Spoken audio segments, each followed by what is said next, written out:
நமக்கு இருக்கக்கூடிய தனி அரசு தொடர்புகளிலும் ஏஜென்சிகளின் தொடர்புகளிலும் அரசியல் தொடர்புகளிலும் கேட்கின்ற போது அது முழுக்க திரு விஜய் சரப்பிலிருந்து தான் வெளியிடப்பட்டதாக சொல்லப்படுகிறது.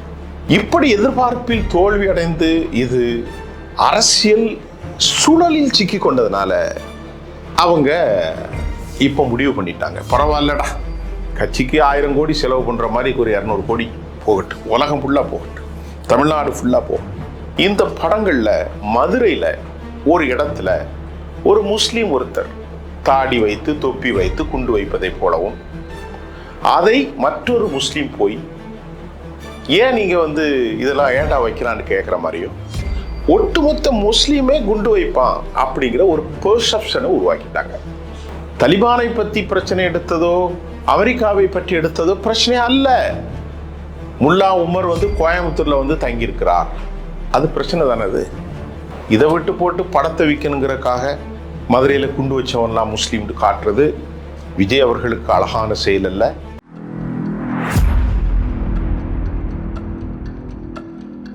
நேயர்களே, கர்டன் ரேட்டுக்காக நான் சுஃபியான். முதல்ல நீங்கள் சப்ஸ்கிரைப் பண்ணுங்கள் ப்ளீஸ். நீங்கள் சப்ஸ்கிரைப் பண்ணால் தான் எனக்கு ஒரு உணர்ச்சி வந்துடும், நிறைய விஷயத்த சொல்லுவேன்.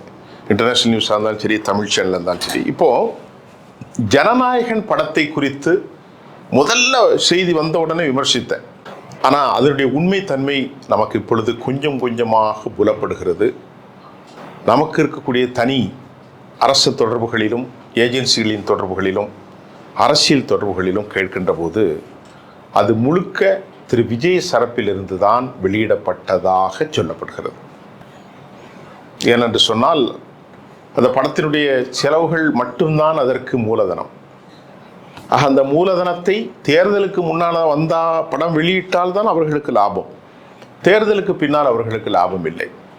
இதை அவர்கள் நன்கு உணர்ந்துதான் விஜய் அவர்கள் தரப்பிலிருந்து நன்கு ஆலோசித்து இதை உடனடியாக அவர்கள் வெளியிட்டுவிட்டார்கள். இந்த உண்மை நிறைய பேருக்கு தெரியாது. ஏனென்றால் ஒவ்வொன்றிலையும் வாட்டர் மார்க் என்று சொல்லக்கூடிய ஸ்ட்ராங் மார்க் அதில் இருக்கும். டெஸ்க்கு, எடிட்டிங் டெஸ்க்கு, அதுக்கு பிறகு சென்சார், இப்படியெல்லாம் ஒவ்வொன்றும் இருக்கும். ஆனால் இது யார்கிட்ட இருந்திருக்குன்னு சொன்னால் ஆக்டருங்கிற முறையில் விஜய்கிட்டையும், மற்ற ஒன்று ப்ரொடியூசர் இவள்கிட்ட தான் இருந்திருக்கு. ஆனால் இது வெளியிடப்பட்டிருக்கிறது. ஏன்னா அவர் சம்பளம் 200 கோடி போக ஒரு 200 கோடி தானே ப்ரொடக்ஷன் காஸ்ட்டு. அது கட்சி நலப்பணியாக இருக்கட்டும், படத்தை முதலாக நாம் இப்படி வெளியிடுவோம் என்று அவர்கள் வெளியிட்டிருக்கலாம். அதற்கு அதிக வாய்ப்பு இருக்கிறது. வேறென்றால் சென்சார் போர்டெல்லாம் இந்த மாதிரி வேலையை செய்யவே மாட்டாங்க, அதுக்கு வாய்ப்பே இல்லை. 100% உயிரே காலி செஞ்சு போடுவாங்க எடிட்டோரியல், அதாவது எடிட்டிங் டிபார்ட்மெண்ட்டில். அப்படி பல சம்பவம் நடந்திருக்கு. இதுக்கு முன்னால் ஒரு படம் இப்படித்தான் ரிலீஸ் ஆனிச்சு, கடைசியில் அந்த எடிட்டரே காலி செஞ்சு போட்டாங்க. ஒரு இன்ஜினியர் அதை கிளிப்பு அனுப்பியிருக்காரு. அது ஒரு 5 நிமிஷம் தான், அந்த படத்தின் பேர் கூட எனக்கு ஞாபகத்தில் இல்லை. அதனால் இவ்வளோ பெரிய பொருட்செலவில் இவ்வளவு தைரியமாக அதை வெளியிட யாருக்கும் தைரியமும் இல்லை, அதற்கான துணிவும் இல்லை. ப்ரொடியூசர் என்பது இவருடைய ஆள் தானே, விஜயனுடைய ஆள்வு தானே ப்ரொடியூசர். அப்போ ப்ரொடியூசர் என்பது பேருக்கு ஒருத்தர், நடிகர் என்பது விஜய்க்கு ஒரு பக்கம், சென்சார் போர்டு மத்திய அரசின் போர்டு. அப்போ இதை ஏன் வெளியிட்டாங்க அப்படின்னு பார்த்தா, இந்த படத்தினுடைய வசனங்களும் இந்த படத்தினுடைய காட்சிகளும் தாவேகாவுக்கு ஒரு பெரிய தாக்கத்தை ஏற்படுத்தும் அப்படின்னு தான் அவங்க பிளான் பண்ணாங்க. ஜனவரியிலே 8ஆம் தேதி 9ஆம் தேதி 14ஆம் தேதிக்கு முன்னாடி போட்டால் ஒரு வாரம் கலெக்ஷன் கோடி கணக்கில் எடுத்துடலாம். இன்டர்நேஷ்னல் காப்பிரைட்ஸ் இருக்குது, மற்ற எல்லாமே இருக்குது, உங்களுக்கு தெரியாத ஒன்றும் இல்லை. இப்படி எதிர்பார்ப்பில் தோல்வி அடைந்து இது அரசியல் சூழலில் சிக்கி கொண்டதுனால அவங்க இப்போ முடிவு பண்ணிட்டாங்க, பரவாயில்லடா, கட்சிக்கு 1000 கோடி செலவு பண்ணுற மாதிரி ஒரு 200 கோடி போகட்டும், உலகம் ஃபுல்லாக போகட்டும், தமிழ்நாடு ஃபுல்லாக போகட்டும். ஏன்னா வாக்களிப்பவர்களில் பெரும்பான்மையவர்கள் இளைஞர்கள், அவர்களில் இருந்து அவங்க அப்பா அம்மாவுக்கு படத்தை போட்டு காட்ட போகிறாங்க. இப்படி எல்லாருமே ஒரு செல்ஃப் அதாவது ப்ரொமோஷன் அப்படின்னு இருப்பதற்கு 99.9%. இது அஃபிஷியலாக இல்லை, ஒரு செய்தியாளனாக எனது பார்வை. யாரும் சொன்னது கிடையாது, நல்லா புரிஞ்சு கொள்ளுங்க. அஃபிஷியலாக அல்ல, ஒரு செய்தியாளனாக ஏன் இப்படி இருக்கக்கூடாது என்ற கேள்வியை நான் வைக்கிறேன் இந்த படத்தில். அவர் தான் வெளியிட்டிருக்கார், அதில் எந்த டவுட்டும் இருக்காது என்று இது என்னுடைய கருத்து. இரண்டாவது கருத்து, இந்த படத்தில் ஒரு வன்மம் ஏற்பட்டிருக்கதாக சிறுபான்மையினர்கள் மத்தியில், முஸ்லிம்கள் மத்தியில் பெரும் குளறுபடி ஏற்பட்டிருக்கிறது. கொந்தளிப்பு, டிஸ்சென்ட்.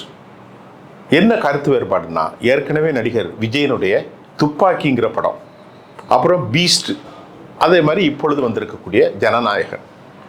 இந்த படங்களில் மதுரையில் ஒரு இடத்துல ஒரு முஸ்லீம் ஒருத்தர் தாடி வைத்து தொப்பி வைத்து குண்டு வைப்பதை போலவும், அதை மற்றொரு முஸ்லீம் போய் ஏன் நீங்கள் இதெல்லாம் ஏண்டா வைக்கிறான்னு கேட்குற மாதிரியும், ஒட்டுமொத்த முஸ்லீமே குண்டு வைப்பான் அப்படிங்கிற ஒரு பெர்செப்ஷனை உருவாக்கிட்டாங்க. முதல்ல ஒன்று தெரிஞ்சுக்கிடுங்க, குண்டு வைக்கிறவன் தாடி தொப்பி வச்சுட்டு போய் வைக்க மாட்டான். அவனுக்கெல்லாம் அவன் ஒரு நல்ல மனுஷனாகவும் இருக்க மாட்டான். இன்றைக்கு அலூமாக்காரங்க அங்கே வச்சாங்க. அதற்கு முன்பு 19 இஸ்லாமிய இளைஞர்களை ஹிந்துத்துவா மற்றும் லோக்கல் போலீஸார் சேர்ந்த ஒரு படைகள் இஸ்லாமியர்களை கொலை செய்தார்கள். அதை பற்றி யாருமே பேசுறதில்லை. அதற்கு பிறகு உணர்ச்சி விட்ட அலூமா போன்ற சில குரூப்கள் தேவையற்ற நடவடிக்கைகள், அலூமா செய்தது 2 தவறு. முதலில் கோவை செல்வராஜ் கொல்லப்பட்டது. அப்பவே தமிழ்நாட்டில் இருந்த திமுக ஆட்சி அவனை கைது செய்திருந்தால் அன்றைக்கு பிரச்சனை முடிந்திருக்கும். அதை விட்டார்கள். அவர்களை பழிவாங்குவதற்கு கோவையில் மாசானமுத்து என்கின்ற ஒரு காவல்துறை அதிகாரியோடு சேர்ந்து கூட்டணி சேர்ந்த இந்த அமைப்புகள் 19 முஸ்லிம்களை வெட்டி படுகொலை செய்தார்கள். இதை தாங்காமல் உணர்ச்சி விட்ட அல்லூமா பாஷா அவர்கள் இப்பொழுது இல்லை நம்மிடம், இந்த டீம் குண்டு வைத்தார்கள். இதற்கெல்லாம் காரணம் சமூக பதட்டமே அன்றி முஸ்லிம்கள் அல்ல. இது ஒரு குழு, இது ஒரு தீவிரவாதம். முஸ்லிம்கள் அடையாளத்தோடு இங்கே துப்பாக்கி படத்திலும் இதே பிரச்சனை, பீஸ்ட் படத்திலும் இதே பிரச்சனை, ஜனநாயகனிலும் இதே பிரச்சனை என்றுதான் அந்த காட்சி பார்த்த அனைவர்களும் என்னிடத்திலே சொல்கிறார்கள். அதுவும் மதுரையில் இதே மாதிரி கமலஹாசனுடைய விஸ்வரூபம் அப்படிங்கிற ஒரு படம் வந்துச்சு. அந்த படத்தில் பிரச்சனை என்னங்க, தலிபானை பற்றி பிரச்சனை எடுத்ததோ அமெரிக்காவை பற்றி எடுத்ததோ பிரச்சனை அல்ல. முல்லா உமர் கோயம்புத்தூரில் தங்கியிருக்கிறார், அது பிரச்சனை தானே. அது இந்த தமிழர்கள் மத்தியில், தமிழ் குடிகள் மக்கள் மத்தியில் மாம மைத்துனராக இருக்கக்கூடிய மதுரையில் முக்குலத்தோர் சமூகம், தேவேந்திர குல வேளாளர் சமூகம், கிறிஸ்தவர்கள், முஸ்லீம்கள், தலித்துகள், முதலியார்கள், நாடார்கள், செட்டியார்கள் எல்லாம் ஒரு அழகாக வாழக்கூடிய ஒரு சமூகம். அந்த இடத்துல மையப்பகுதியில் போய் குண்டு வச்சான் அப்படின்னு சொன்னால் அது நீங்களே சொல்லுங்கள். இதெல்லாம் என்ன? இது எந்த விதத்தில் ஏற்றுக்கொள்ள முடியும்? இது எந்த நியாயமான ஒரு விஷயம்? இது தவறு தான், இது பெரிய தவறு. அப்போ இந்த விஷயம் விஜய்க்கு தெரியாதா? அவன் பேர் என்னது, டைரக்டர், அவர் இந்த படத்தை எடுக்கிற போது ஐயா இது தவறு, நான் ஒரு பொது குளத்தில் பயணிக்க போகிறேன், அனைவருக்குமானவன், என்னுடைய பார்ட்டி ஃபார் ஆல், என்னுடைய கொள்கை என்னது, திராவிடமும் தமிழ் தேசியமும். அதான் நடிகர், அவர் டைரக்டர், இயக்குனர் கேட்குறாரு, எவ்வளோ காலத்துக்கு அமீர் கேட்குறாரு, இப்படியே நீங்கள் முஸ்லீம்களை மற்ற நாடுகளை விட்டுருங்க சார், செச்சனியாவில் விட்டுருங்க, ஆப்கனில் விட்டுருங்க, ஈராக்கில் விடுங்க, சிரியாவில் விடுங்க, ஈரானுடைய இந்த ஹெர்முஸை விட்டுருங்க, அதெல்லாம் நமக்கு தேவையில்லை. நம்ம நாடு ஒற்றுமையாக, நம்முடைய மகுதி ஒற்றுமையாக. ஏன்னு கேட்டால் முஸ்லீம்கள் என்பவன் அங்கிருந்து குதித்து இங்கே வரலங்க. எல்லாருமே இங்கே இருக்கக்கூடிய தேவேந்திர குலர் மக்களும், தேவர் சமூகமும், நாடார் சமூகமும், அதே போன்று வன்னியர்களும், கவுண்டர்கள், இவங்கெல்லாம் நம்முடைய மக்கள், நம்முடைய தமிழ் குடிகள். தமிழ் குடிகளுக்கிடையே பிரிவினை ஏற்படுத்தக்கூடாது. நீங்கள் பல ஆயிரம் கோடி சம்பாதிங்க மிஸ்டர் விஜய், அதுவும் நீங்கள் பள்ளியாசலில் போய் நோன்பு திறக்கிறீங்க, தொழுகை நடத்துறீங்க, அப்போ அந்த சமூக அப்படி தீவிரவாதம் என்பதை காட்டுங்கள். அதில் ஒரு மத அடையாளத்தை நீங்கள் போதிக்கக்கூடாது. ஆனால் இன்றைக்கு நம்ம சமூக வலைத்தளங்களில் பார்க்கோம், ஏங்க நீங்கள் தானே இப்படி தான் குண்டு வச்சுக்கிறீங்க, தொப்பி போட்டிருக்கீங்க, அப்புறம் உண்மையை தான் நாங்கள் காட்ட முடியும். ஆனால் உண்மையை காட்டலாம், அதில் முஸ்லீம்களாக இருப்பார்கள். ஆனால் அவர்கள் அனைவருக்கும் இஸ்லாமிய சித்தாந்தத்திற்கும் குண்டு வைப்பதற்கும் சம்மந்தமே இல்லை. அப்படின்னா நீங்கள் முதல்ல போய் குரானை போய் படிங்க. ஒரு மனிதனை கொலை செய்தவன் ஒட்டுமொத்த லோகத்தையும் கொலை செய்ததற்கு ஒப்பாவான். இது குரானில் தரக்கூடிய பாயிண்ட் நம்பர் 1. நான் எல்லா வேதங்களையும் படிக்கக்கூடியவன். பைபிளில் நிறைய 6 பைபிள் இருக்கு என்கிட்ட, ஒரு 5 குரான் இருக்குது, பகவத்கீதா இருக்குது, உபநிஷங்கள் இருக்குது, எல்லாமே மொழியாக்கம் பண்ணி வச்சுருக்கேன். குரானை போய் உள்ளே போய் பார்த்தா குண்டு வைப்பவன் மகாபாவி, ஒரு முஸ்லீம் அல்லாதவனை கொலை செய்பவன் தன் வாழ்நாளில் சொர்க்கத்தை கூட நுழைய முடியாது, நபிகள் நாயகம். இரக்கம், அன்பு, இதுவே இஸ்லாம். எவ்வளவு இருக்கு.